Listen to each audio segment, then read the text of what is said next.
ధాన్యం కొనుగోళ్లకు సంబంధించి నెల్లూరు జిల్లా కలెక్టరేట్లో సమావేశం జరిగింది. జిల్లా కలెక్టర్ ఆధ్వర్యంలో జరిగిన ఈ సమావేశానికి రైతు సంఘాల నాయకులు, వ్యవసాయ అధికారులు, సివిల్ సప్లై అధికారులు, మిల్లర్లు హాజరయ్యారు. ఎడగారు ధాన్యం కోతలు ప్రారంభమైన నేపథ్యంలో ధరల విషయంలో రైతులకు ఎలాంటి నష్టం జరగకుండా ఉండేందుకు అవసరమైన సూచనలు కలెక్టర్ ఈ సందర్భంగా వివరించారు. వ్యాపారస్తులు మద్దతు ధర కంటే తక్కువ ధరకు ధాన్యాన్ని కొనుగోలు చేస్తే వారిపై కఠిన చర్యలు తీసుకుంటామని హెచ్చరించారు.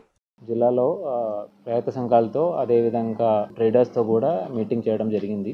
ఎందుకంటే మనకు కొంత అమౌంట్ వరి మనకు ఇప్పుడు హార్వెస్టింగ్ అయి ఉన్నాయి. కొన్ని చోట్ల ఎంఎస్పీ రేట్స్ తక్కువ అని కొన్ని జిల్లాలో అక్కడక్కడ కంప్లైంట్స్ వస్తున్నాయి. సో జిల్లా యంత్రాంగానికి అగ్రికల్చర్ డిపార్ట్మెంట్కి ఎవ్రీడే ప్రైస్ మానిటర్ చేసుకొని ఎక్కడైనా ఎంఎస్పీ రేట్స్ తక్కువ ఉన్నాయా లేదా చెక్ చెప్పి ఆదేశాలు ఇవ్వడం జరిగింది. అదేవిధంగా బయట నుంచి వచ్చిన ట్రేడర్స్ ఎవరైతే ఉన్నారో ఎక్కడైనా జిల్లాలో కొనాలి అని అనుకున్నది అయితే ఖచ్చితంగా జిల్లా యంత్రాంగం నుంచి మనం ఖచ్చితంగా సపోర్ట్ చేస్తాము.